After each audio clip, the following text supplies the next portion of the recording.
you toured like 2 years ago. Yeah, the last gig we did was in LA in January last year. So almost, it would have been, a year and a half ago. Did you do a little bit of recording? Was In My Arms, was that done over in LA?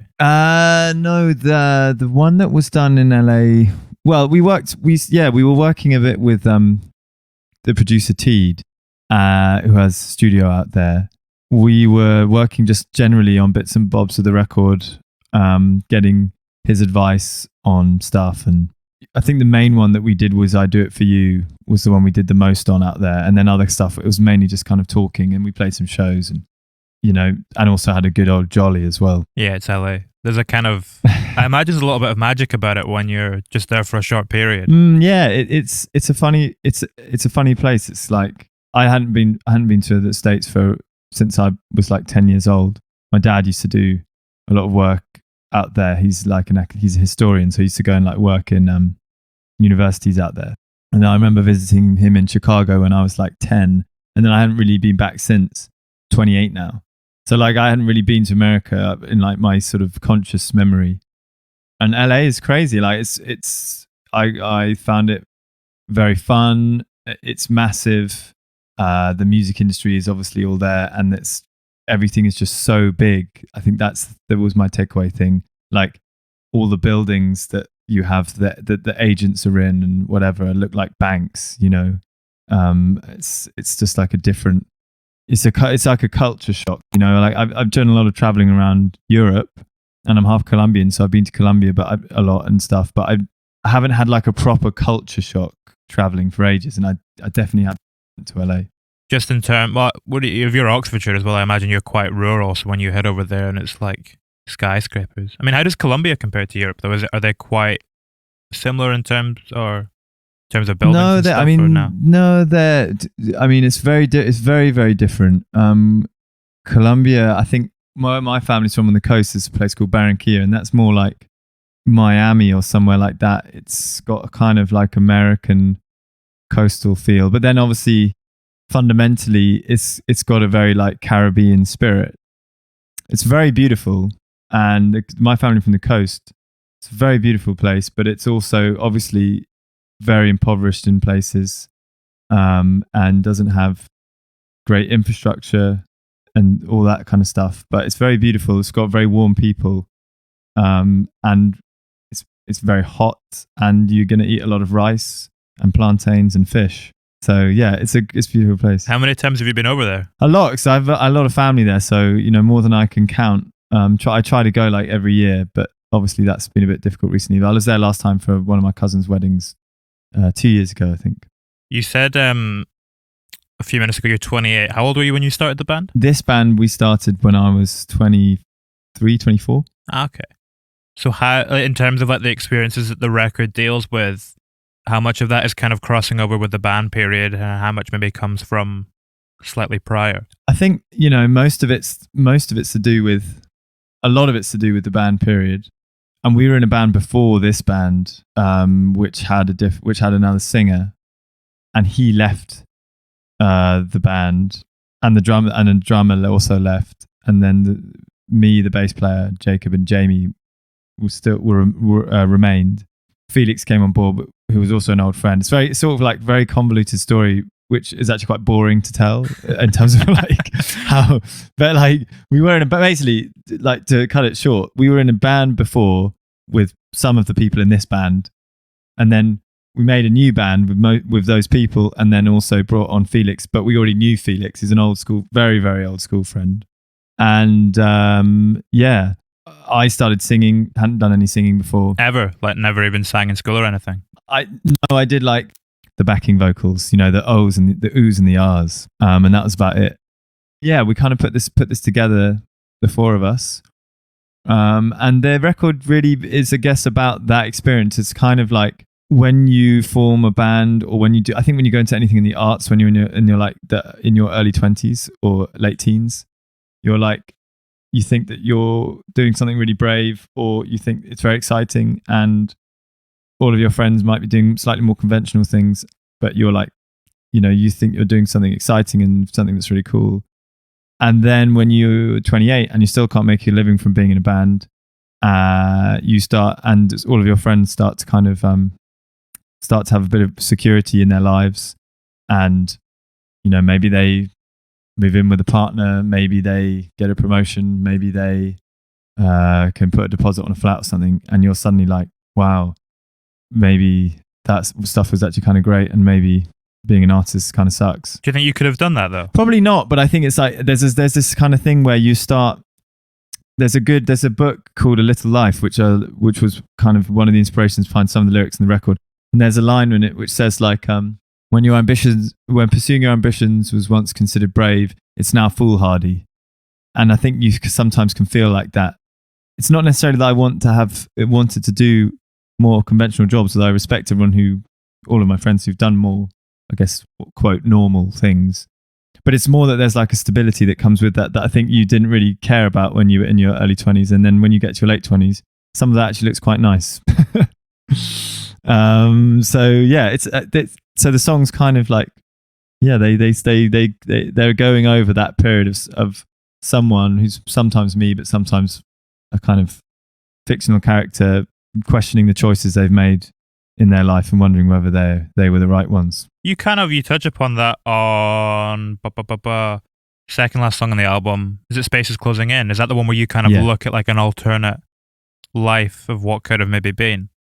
Yeah, exactly. Yeah, the Spaces Closing In. That one's inspired by this generation of young men in Japan called the Hikikomori, who've all like shut themselves away in their bedrooms because they feel like they have somehow failed or fallen short of their expectations or their family's expectations. And yeah, about kind of considering all of these things that you could have been, I wish I could have been this or that, but I'm this, and I'm not sure I'm happy with that.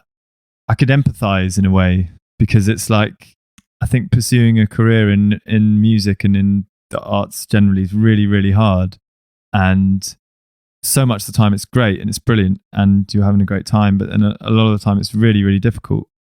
And I don't think anyone can blame you for sometimes thinking I could have been better off doing something else. And I don't feel like I've made the best of this. You start thinking about other things. So I kind of really empathize with those guys. Were they also what inspired like the kind of Shut Out the Sun show? We had like the blinds at the back of the stage and say, okay, yeah. Exactly.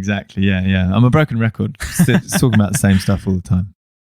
Do you so that EP came out 2 years ago, where was that in the context of writing this album? Were they kind of occurring around similar times, or? Yeah, I think the thing with this album is it's like, I think like a lot of first records, it wasn't, we didn't sit down in a room together and go, we're going to make an album and this is what it's going to be about, and this is the deadline. We had released 4 EPs. I think you're right. Shut Out the Sun will have come out in 2019. End of summer, probably, though, a little bit later on in the year. Around, yeah, exactly. Sort of drip fed throughout 2019. I think we had a good 20 or so, maybe more demos. We were like, okay, probably now is the time to make an album. First of all, we have enough material. Second of all, we feel like we can carve something out of this which has some kind of cohesion to it. And third of all, on a more, probably on a level that is less flashy to talk about, we kept on being told that if you don't release an album, no one's going to take you seriously. So we were kind of, there was a sort of needs must element to that as well. Who was telling you that? Just people in the music industry, So I think we're in this really weird phase at the moment where some people are like, albums, who cares about albums anymore? It's a singles game. And then other people, and I think a lot of people who say that are people sometimes who are actually in the music industry, but then those same people will be like, no one's going to play on the radio unless you start releasing an album. Or like, no one's going to write about your band unless you release an album. Do you think it's the music industry that cares about albums rather than the general public, perhaps? I think the music industry cares about albums because it's this like shorthand to be like, these are, it's like, it's this kind of language that everyone still talks in, and it helps to put some context around an artist, and it's still this like grand statement. And if you say you're going to record, you're releasing an album, then people want to get behind you, etc., etc. And I think for me, the album, both as a fan, someone who's a fan of music, and also someone who makes music, I still think it's very valuable I love albums in terms of the way that you can create a broader narrative, that you can kind of be more disparate, or you can create this journey which you can't on shorter form releases. And also there's this whole like creative world that comes with an album that you can't get on shorter form releases. You know, like you can, so much scope with music videos and with artwork and stuff. And I don't think you get that with singles. And that's why I love it both as a fan and as someone who makes music. But I also totally understand, you know, people who just put out singles, like pop musicians who put out singles, and it's very regular and the fans love it. So I don't think there's right or wrong. It's just what you like, you know. You mentioned something interesting there where you were talking about the way that you can construct a journey with it that you can't with just singles. Because it was a case of kind of looking back at everything you'd written and picking out tracks that could work for this, was it more a case of excavating the journey from things that you'd already written rather than constructing a new one? Yeah, exactly. Yeah, it was trying to work out what the kind of lyrical themes were, and then taking it from there. Yeah, so it wasn't about creating a new journey. It was about creating something which felt cohesive within what was already there. And I think we had kind of two records to be made. There was a much more dancey record, and then a more melancholic, reflective record. And that was one we chose to make in the end. Oh, you said something earlier on as well. Obviously, a lot of we were talking about the themes there, a lot of that kind of centering around life in your 20s and kind of looking back upon that and processing that. When you were mentioning, you know, people kind of finding these means of stability at this point in their lives, whether that be getting a home or a family or whatever, did you find that the band was almost that for you sometimes when you were navigating your way through your 20s? Was it easy to have that vehicle to kind of center yourself around and hold on to when it's all this chaos? That was kind of all there was in a way. And then you try, and I think it's really difficult because you try to find some kind. We're always trying to find stability in our lives through something, or most of us are. What I've learned recently is that actually putting all of your eggs in one basket is like, if you have a band or something, it's so, everything is so fragile, not just in the music industry or in the creative world, but all over. If you are putting all of your sort of spirit and energy into this one thing, that is very difficult to make into something which can actually earn you a living and is tangible. You're making life quite difficult for yourself. And then another thing that kind of crops up in the record is that what are the other places that people look for those sorts of things in? Well, they look for it in love and their friends or whatever. And I think the other part of the record is about someone who is trying to find fulfillment also in love, but never really getting there. And so it's kind of that. I think that's a really important part of it as well, is that like one of the greatest antidotes to like self-doubt or not really knowing necessarily who you are quite yet or what you're supposed to be doing can be love, be that friends or family or a partner. But also when it comes to partners, that love is actually incredibly difficult to find. So yeah, there's this sort of really precarious thing going on, which definitely hangs over the record, both in terms of like trying to make various types of careers work which aren't quite getting there, and then also trying to get some fulfillment from other places in life, but also not really getting there either. But never giving up hope. I think that's also important. The record ends with that. And the last word is hope. Exactly. Could you also read it as love is just as fragile? Would that also be a reading of it in terms of what you're looking at there? Like you're saying, the music's fragile and creativity can be, but love perhaps even more so. Love, yeah, I think so. I think definitely. And it's fragile, and it's everything, isn't it? It's fragile, it's fulfilling, it's beautiful, and that's why I guess people spend so much time writing about it, because there's everything is in. You have everything in love to write about in a way. I Do It For You is an interesting one, because that song is almost about falling in love with the idea of love rather than the person themselves. Definitely, that's what that song is about, and putting everything into trying to make love happen, but actually for the sake of itself rather than for the sake of a sort of actually relationship that's worth pursuing, you know. And I think it's really easy to get caught up in that, to be chasing a relationship or chasing anything really for the idea of it rather than for what it actually is. I think you can do that a lot. It's like that's not necessarily just with love, but maybe with a job or anything in your life which you think you should have. So you go after it, but you don't actually think about whether the thing itself is something that you want. Yeah, well, I mean, it comes back to what we were saying about having a stable job and whether or not that would have worked, because you could have that job, but if you don't like it and it doesn't satisfy you and make you feel fulfilled, it's kind of pointless. Exactly. And I think that's the thing is you have to give everything due consideration. You know, I don't think we can ever assume I don't think you can ever assume anything in life.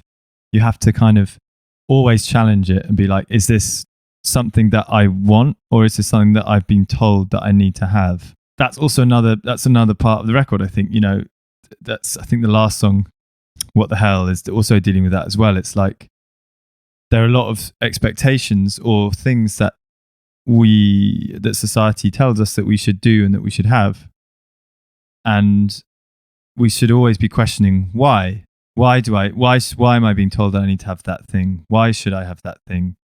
Do I need it? Am I happy with it? And I don't know if we ask those questions enough. After you've asked those questions, what do you identify as the things that you do need in life to make you fulfilled? That's a really good question. I think the last 6 months, or the last year and a half has taught me a lot, actually, since the pandemic happened, because I've started, I know this sounds very cliche, but I've started really enjoying very simple things, like walking and cooking and stuff, like most people. And it's made me realize that whilst we've worked really hard on the band, you have to massively modify your expectations because there's so few things that can actually happen. You know, you can't play any gigs, you can't promote the record in the way you normally would. It's really, in a way, the last year and a half made me way less ambitious and much more appreciative of just much smaller things and how to get fulfillment out of those things, of your close relationships with your friends, with your family, and just small things, you know. And I think that if you can start from there, life is richer. And it would be interesting, you know, when you go back to life post-pandemic, if you're able to kind of implement them and keep them as a constant in your life so that you have that base level fulfillment there anyway. Yeah, I think so. And I think that's going to be really interesting, isn't it, in general, not just with your sort of spirit, let's say, but also just generally the way we do things now. You know, we do more things over, and some of the things are better, some of the things are worse. You know, everyone's allegedly shopping more locally. People talk about there being more community spirit. You know, all the good things, and it's like, you don't know if you buy it. Well, I mean, I'm just wondering whether that thing. Oh, really? Fair enough. I think it's, well, the reason I say that is because I've come home for both the lockdowns to where I grew up after living in Glasgow. And I remember when I grew up here, everyone would, because it's like a small town, like 3,000 people or whatever, or village rather. Everyone would say hello to each other in the street, you know, when you walk past them, and it was very friendly. Yeah. And that's now absent. No one speaks to each other anymore. That's now gone since the start of the pandemic. Interesting. So actually it's done the reverse for you. Well, I wonder if it's maybe just a temporary thing while everyone's so depressed that we've got to stay inside all the time. Yeah, maybe. And not do anything. Yeah, I think that's also really important, is that everyone, we shouldn't assume any universal experiences here. Everyone has experienced this very differently. I guess I think I was at my family home for the first lockdown, and there was definitely community spirit on my road like I hadn't seen before. But you're right. I mean, I guess it just totally depends on where you are. I guess I just wonder to what extent any of this stuff will carry on, to what extent we'll go back to normal, or to what extent, you know, whatever has changed, the good things and the bad will continue. To me, is a really interesting question. Yeah. I feel like only recently I've kind of given up the hope of returning to what was before and realizing that there's no path back, but a path forward rather. Okay, yeah. That's that. Yeah, I mean, because you feel like that this is sort of, whatever's happened is now cemented a new reality that. Yeah, I think so. Yeah. And there's a lot of things that have happened that we can't go back to, both for positive and good. If you look at a lot of the social change that's happened in the last year, a lot of really positive stuff that's gone on there in terms of the protests and people kind of really trying to, particularly with the Black Lives Matter thing, it feels like it's less temporary than before. Yeah. Hopefully. Yeah, you'd hope. I think and there's the question for me on all those things is whether all that change has actually filtered through to meaningful results. Like, are there actually are these things being discussed in board meetings? Are there changes in the structures of companies and the way people are doing things, or is it just still a sort of surface level social media movement? That's something I just don't really know. I think it's impacted our kind of generation and our kind of age group to a certain degree, and it may will just take time, but it'll just, as all things do, by the time maybe in 20 years, when a lot of the people who don't hold those values are no longer here, we might start to see that shift because it'll keep trickling down to the generations below us. Yeah, you're right. I think there's definitely a long game that's going on as well. That the attitude shift that's happened will hopefully play out over the course of, as you say, the next 20, 30 years, and will then filter through to another generation, So you're right that there's a longer term thing going on. When you were making this record, did it almost feel like a lockdown? Because you did it in rural France. Were you quite isolated for that bulk of the process? Yeah, we didn't see anyone else for the whole thing. We were there for like 3 weeks, I think, and we didn't see anybody really, apart from someone, like someone at the checkout in the small local supermarket. And then there's a really good video. I say really good. I mean, it's a video of us in the studio, and it's the day that Boris Johnson it doesn't announce a lockdown, I think, because that was the week later, but was saying, the big speech about finally acknowledging that coronavirus was actually a massive problem. And we were in the studio in France, and we just kind of loaded him up. It was like you remember, it was like the first proper ministerial address. Yeah, it felt like it came very late in the day. Yeah, and he was there, and we were sitting in the studio in this tiny little place in France, and the whole world was just melting down. And it was a very weird feeling because we would go on Instagram, we'd see all the stuff from people, people being in empty supermarkets in London. France was closing its borders. Every country was closing its borders, and we were just kind of in this little town in France, a little village in France. As far as you were concerned, nothing was happening. I think that's quite positive, though. That's something that I've been saying recently, is that even if it ever feels like the world is ending, just go outside, and it's like everything's still there, sky's still blue, there's still trees. It's like on a very tangible level, nothing has really changed, which is quite refreshing. Yeah. I think the constancy of nature and all the things you're describing can be both comforting and maddening as well, can't they? Like when something terrible happens, you almost feel like you want the world to acknowledge it and be like, come on, something terrible's happened. You need to realize this. But then, as you say, it's also very comforting as well. Where was the cover of this record shot? Because it's on a very kind of stark landscape that feels quite, I guess, in a similar way to what we're seeing there, kind of immortal. Like that landscape's been there for thousands of years, millions of years, and will be for millions to come. Yeah, I hope so. It's actually just shot in just outside of Oxford, central Oxford, in a place called Port Meadow. Yeah, it was me, the model guy called Kuba. He's like a stage manager for classical orchestras, originally from Poland, from Gdansk. And then the photographer was an amazing woman called Evelyn Van Ray, who's usually mostly a DOP. She shot lots of music videos for people like Ghost Poet, Japanese House and stuff like that. And now she's moving into more sort of filmic territory. So it's just me, her, and Kuba. And Jamie wasn't able to be there for the shoot, Jamie in the band, but he built the raft. And so I was kind of standing waist deep in the water, pushing Kuba around on the raft, and he was getting photographed. And yeah, it was just us three, and it's just literally 15 minutes from where I grew up. What were you hoping to convey with it? It was there was an original photo that inspired it by this photographer I love called Peter Hujar. It's the photo he took called Italian Reverie, and there's this little boy in a pair of pants sitting on a piece of styrofoam floating out to sea. I just always really loved that image. There was like a freedom to it, but a fear, something about kind of going out into the unknown. And just a lot of the things I was thinking about when we made the record were in that photo. And I showed it to heading out of your 20s. Yeah. And I showed it to Evelyn, and I was just like, I really like this picture. I don't want to recreate it exactly, but there's something in it that I think really resonates with the album.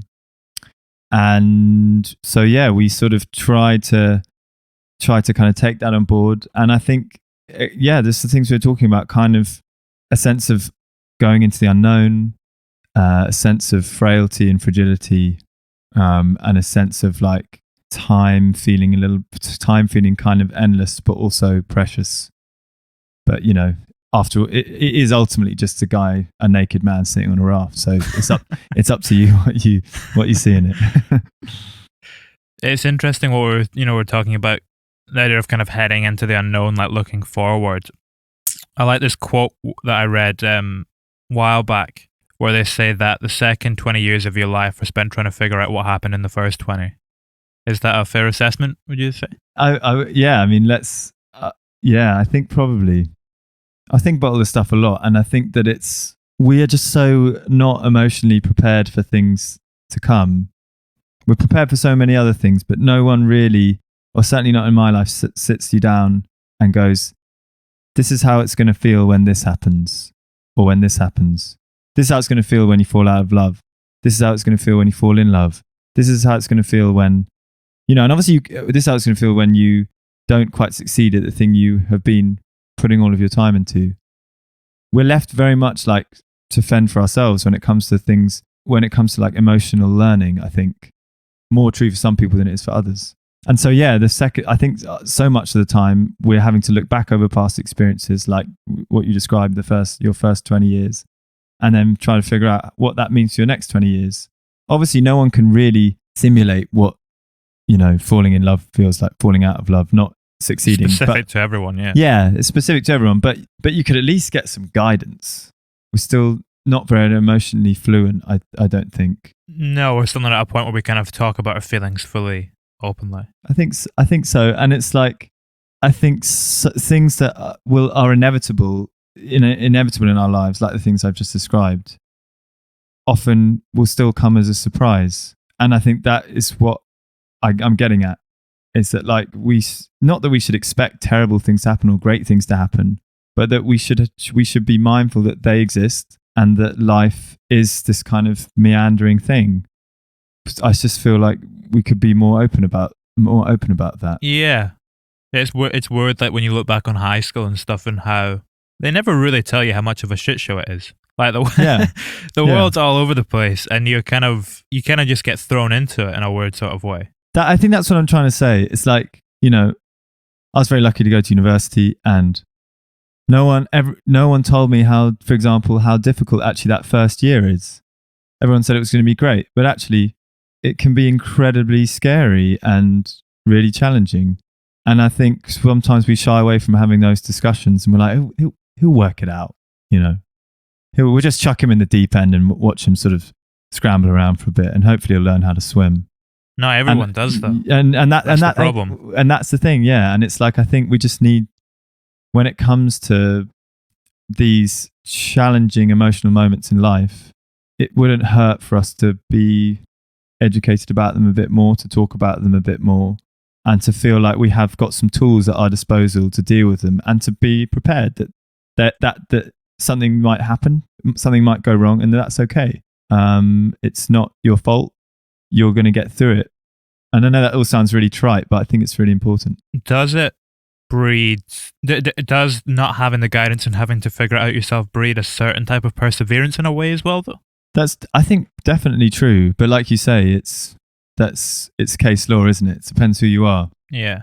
And I just tend to find that, the more that you can kind of talk openly about whatever it might be, we've spoken a lot about love, but I don't know, it could be about sex, it could be about job choices, it could be about you spoke quite openly this week on social media about rejection. Yeah, it could be about rejection, and as soon as you do that, everyone breathes a sigh of relief, because they're like, oh yeah, that's what happens, and it's okay. If you don't do that, how can we expect people to feel like when that happens, it shouldn't be something that's really distressing or shocking? It's natural. How can we expect anyone to be okay with that unless we don't talk openly about it? One of the other things I saw you speaking about on social media is that there's this interesting kind of paradox where you might go into meetings, with labels or managers or booking agents, and there's this kind of elephant in the room where they're all making a living from this, and a lot of the time the bands that they're working with aren't. They can't make money off of this. How do you frame that in your mind so that you can deal with that in a healthy way and not let it get you down and kind of make you a little bit bitter? Because it's a pretty unfair truth. It's difficult, I think, and sometimes you do feel bitter, and because you're only human, And I think that's really important as well. It's like sometimes people are ugly, including me, including maybe you. Sometimes we don't feel admirable things, and yeah, sometimes you do kind of feel a bit pissed off about the whole thing, because it's this weird perverse system where like there are all these jobs that all have salaries that all depend on people making stuff. And the last people who make any money is the people who make the stuff until they're suddenly wildly successful. I think the way I would deal with it is that or the way we did deal with it is we've gone as independent as probably you can be. We're proud of that. Also, just to think that as long as we're proud of what we're making and what we're doing, if it does or doesn't work out, then at least we believe in the things that we've made. And you stuck to your guns. Yeah, and you stuck to it. Yeah. But it's difficult. It's a very weird. The music industry is just really weird. It's just really, really strange. And art in generally is really strange because it's this thing which requires so much effort, and in a lot of instances, so much skill, devotion. And it really, for the most part, sits outside of any kind of economic system. It's the streaming system doesn't pay artists. It just doesn't, unless you're streaming millions and millions and millions of streams. And similarly, if you're an artist, you could have thousands of followers on Instagram. Like a visual artist, but you might not be making any money from it. So it's and does that mean that you failed, or does that just mean that there's a system in place that doesn't acknowledge, that hasn't worked out really how to formalize what it is that you do? Yeah, it's also about, a lot of it is people doing favors for other people. It's that age-old thing, isn't it? It's who you know, not what you know. Yeah, totally. And that's the other thing is the being in the creative world is so much about connections and about how to make those connections do something for you. There's no point in pretending that it's any other way. We're kind of touching upon as well the idea of what do you stand for? This idea of constantly, comparing yourself to other people through Instagram or just social media in general, I suppose. Yeah, I think so.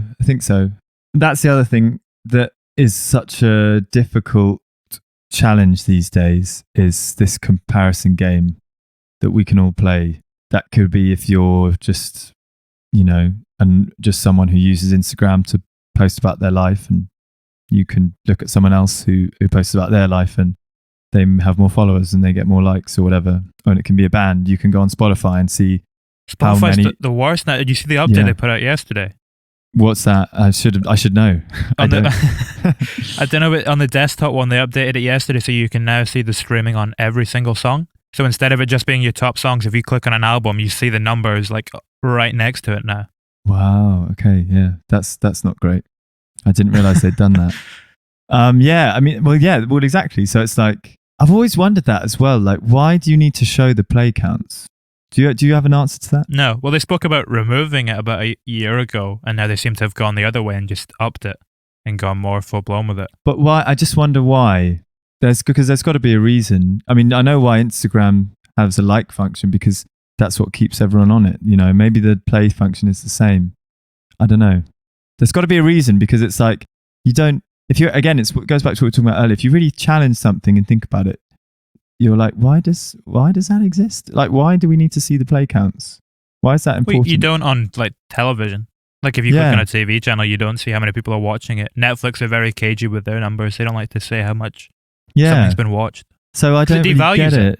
Realistically, from an artistic point of view. What, seeing the numbers or not seeing the numbers? I think so. Seeing the numbers. Okay. I think if you showed, monthly listeners I can understand if you're trying to gauge the size of a band. from a music industry point of view, but I don't really understand why you see the numbers on every single track. Yeah. I don't really get it. And also the other thing is that so much I don't really know how much that stuff's even real. Like, you know, you can literally like buy views and plays on all these platforms now. So what are we even looking at? Sometimes I don't even know if that stuff's real. Sometimes I don't know what it means. Even with our own thing, I'm obviously thrilled that we have we have like at the moment 140,000 monthly listeners. It's not Drake, but it's not bad going. But I still don't really know what that means. And that's what's really difficult when you are not playing shows, because you're just looking at these massive numbers and you're like, are they fans? Are they just listening to me on some like relax playlist, or who are they? And I think that's why shows are so important, because it's like, this is a real experience. These are people who have come to your show, they bought a ticket, and they clearly know at least one of the songs. And streaming is so weird because you just don't know. Can it be alienating when you just see those numbers with no tangible connection to them? Yeah, because totally. And also it just it's, as I say, it's very unquantifiable, and ironically, because you can be doing thousands and millions of streams, but that might not mean that anyone is going to come to a show. It's this weird thing where like there's no necessarily, there's no formula, but also things don't necessarily communicate with one another. You know, we were talking about this in the band the other day.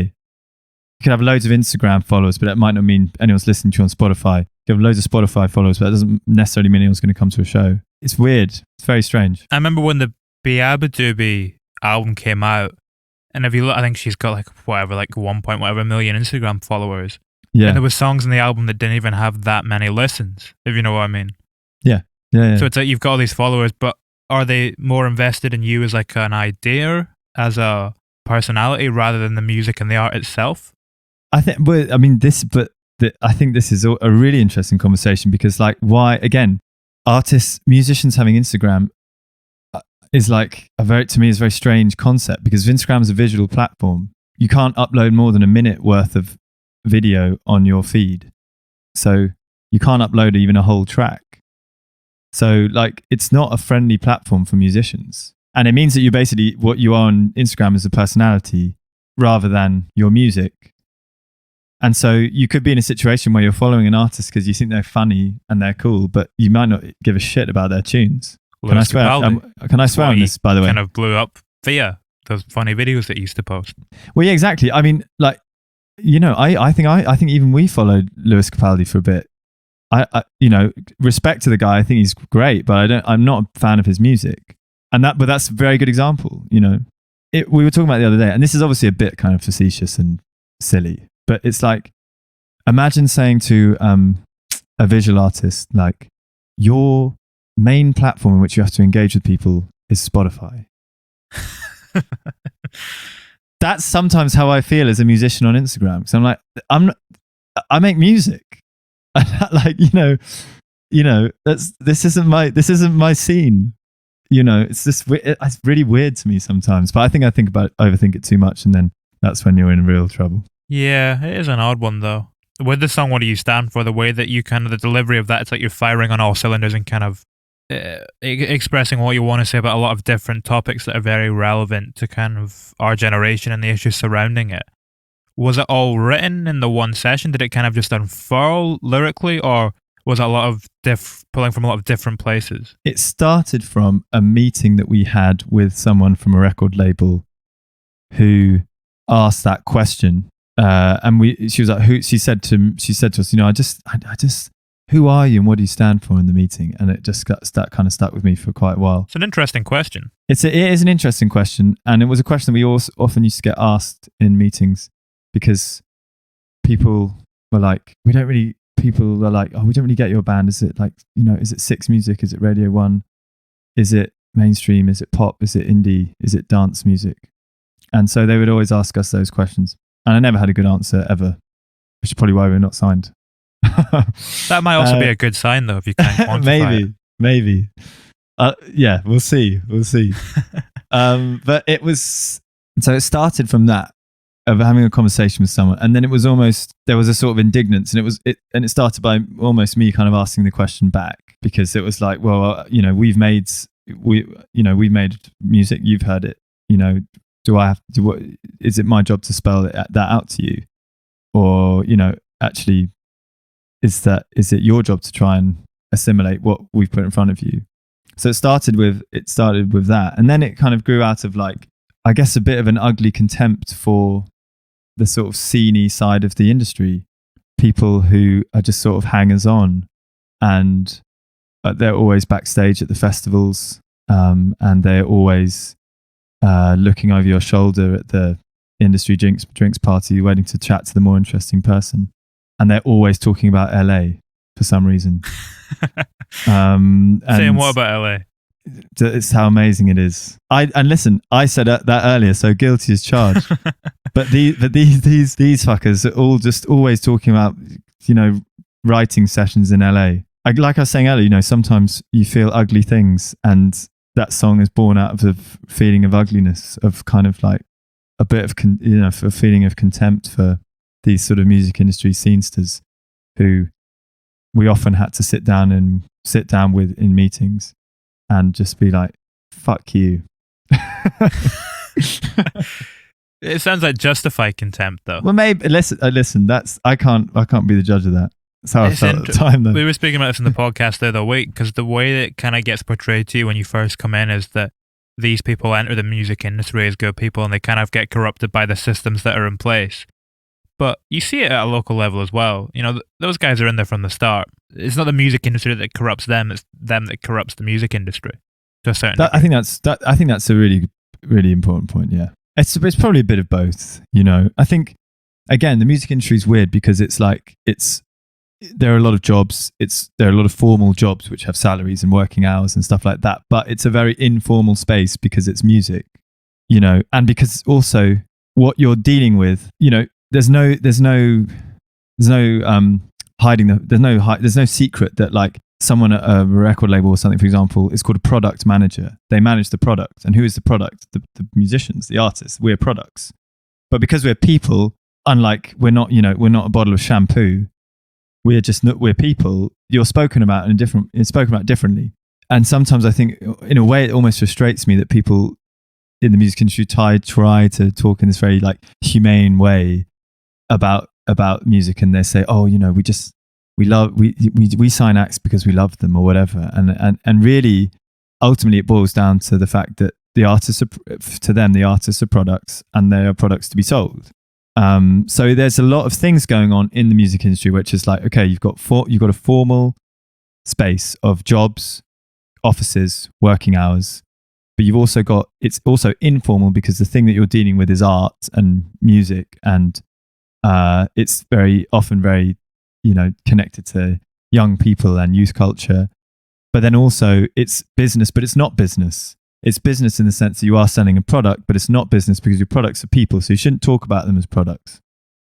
So there's a lot of conflicting things going on. I think that's what leads to these weird personalities who are, like, on the one hand, business people, on the other hand, socialites, and whatever. It's just, it's a very weird space. It's such I think the side of the mindset you're talking about, where they speak about artists as products, it doesn't stop there. Like, once you have that mindset, it's such an unhealthy thing to be in possession of, that it then goes on to anyone who's below you, really. Like, a lot of these people speak about booking agents or promoters in the same way that they would speak about the artist as a product, and they just view them as a cog in the machine as opposed to an actual person who's trying to work at something. Does that make sense? Yeah, I think so. Yeah.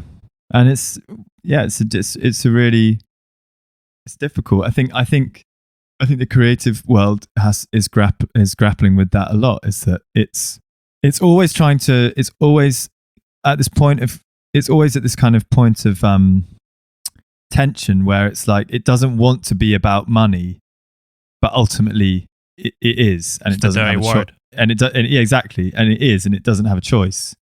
But it doesn't want to acknowledge. It doesn't ever want to acknowledge that, and that always creates these sorts of tensions that we're talking about. It's like you don't want to talk about money, but it's always there. It's like it goes back to what you were saying to me earlier. It's like you're in the room, and to me as an artist, it's like, is it cool for me to interview to say, I wouldn't mind making a living from music. And everyone's like, oh, well, you know, we all do it because we love it. And I'm like, yeah, we do, but it would also be nice if we could make a living. Do you know what I mean?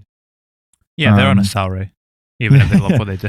Yeah. Like the people people you're saying it to are. Yeah, exactly.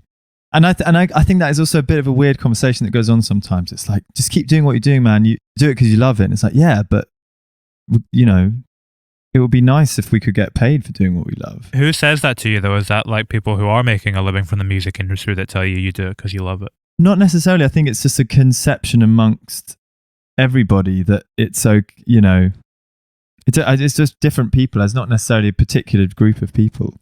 But I think there is this sometimes, you know, and again, people probably might hate this, what I'm about to say, but I think there's this there's a mistaken pride in just saying we do it because we love it and we don't care about the money. No, and because it's therefore assumed that you want to be stinking rich. I'm not interested in being filthy rich. I'm just interested in like having a stable income, you know. And I'm not ashamed to say that. And I think in a way, sometimes like wanting to talking about money or wanting to earn money in the arts is this kind of like, it's a sort of no-go zone. And I think, as to be fair, I think it's got better in the last year when with this whole streaming issue, with the Department of Culture, Media and Sport and the whole kind of committee around music streaming. There's been a real conversation which I think has sort of grazed like the public consciousness about how little streaming pays artists. And I think that's been a really good conversation. There's no better example to me than Nadine Shah saying that she, over the lockdown, had to move back home with her parents because she couldn't afford to pay rent. It's like, this is an established artist who's been nominated for the Mercury Prize, you know, and she can't make a living from music. So something is profoundly wrong is going on here. You know what I mean? And she's like 3 albums in as well. It's not like she's someone who's been Mercury Prize nominated last year for her first album. Well, exactly. And it's like, well, I think, again, it's one of those things. It goes right back to what we were saying at the beginning. It's an assumption that, you know, oh, you're involved in music, you're involved in art, you're involved in whatever it might be. And, you know, just the reality is you're probably not going to make any money. But why? It doesn't have to be that way. Could certainly be better. That's what all of those conversations in those committees were about, as how this could be improved. You know, you wonder how long it's going to take. Well, I think SoundCloud just changed their model, didn't they? Their SoundCloud model, yeah, exactly. SoundCloud just changed their model, yeah. So you're paying for the artists that you listen to, which makes total sense. Which makes sense, yeah. Why? Surely it's like what you were saying about questioning why do we see the view can? Yeah, and all it takes is for someone. It's like all it takes is for someone just to write. It's you know, it's like there's this really fucking bright light shining on one thing, and it's like we can't see either side of it, and all it takes for someone just to slightly move it, and everyone's like, oh wow, why didn't we think of that? You know, and it's so obvious, but the reason it doesn't change is because there's so many different powers in play, and so many different people in play. It's very difficult to too many vested interests. There's too many vested interests, and you know, and also the people who could change things don't necessarily want to because it doesn't suit them, you know. And like, in a way, sometimes you're like, well, okay, who can blame, you know, I can't necessarily blame you for that, because it might be that if we change the way certain economic models work, it's not going to be beneficial to you. But that's what political difference is, I guess.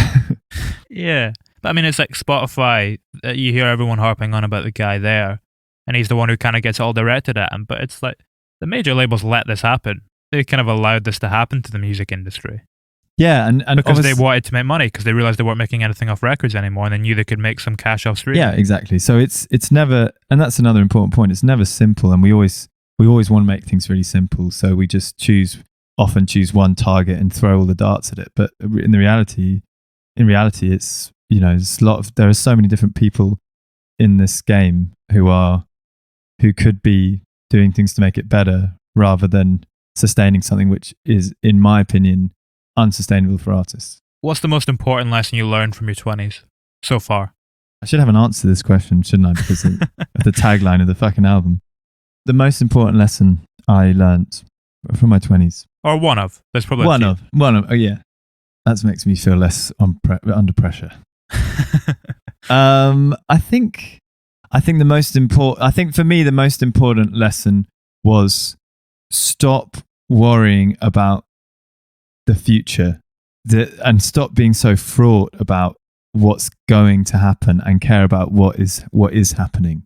And I know that sounds so cliche and whatever, but it's also so obvious. But that's something I've been, and that's the thing, man. I think so much stuff is easier said than done, and it takes so long to realize it until something sort of something kind of seismic happens, or something changes, or just time passes.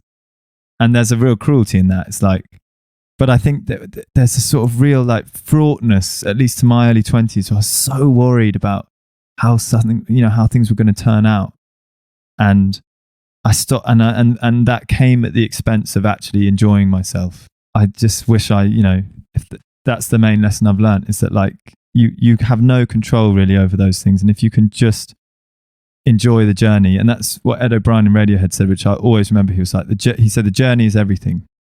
Imagine if you pursue a career in music, pursue a career in journalism, pursue a career in whatever, and you never quite got there, and for the whole thing you were just worrying the shit out of the fact that you might not get there.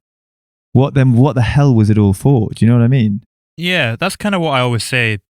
Whenever you go back home and you see friends from home that aren't in the music industry, people were speaking about at the start who maybe are doing other things with their life, and they always kind of question, well, are you ever going to get a job in this? And it's like, well, I don't know, but at the end of the day, I'm probably going to spend 10 or 15 years doing something I really love. Exactly. A lot of the time. And that's the thing, as long as you have that attitude and enjoy it. I think for me, and you've got the right attitude. For me, I think I was so worried about it working out or becoming something that I was not enjoying myself. And I think that was the real problem. It was like I was so anxious about, and also because we were in a situation where we were still in our hometown. All my friends, my siblings had left to move to other places, mostly London, to do other things. And there were not many other distractions other than just worrying all the time about whether this thing was going to work. And I think if you're just spending your whole time worrying about it and not actually enjoying it, then you're in real trouble.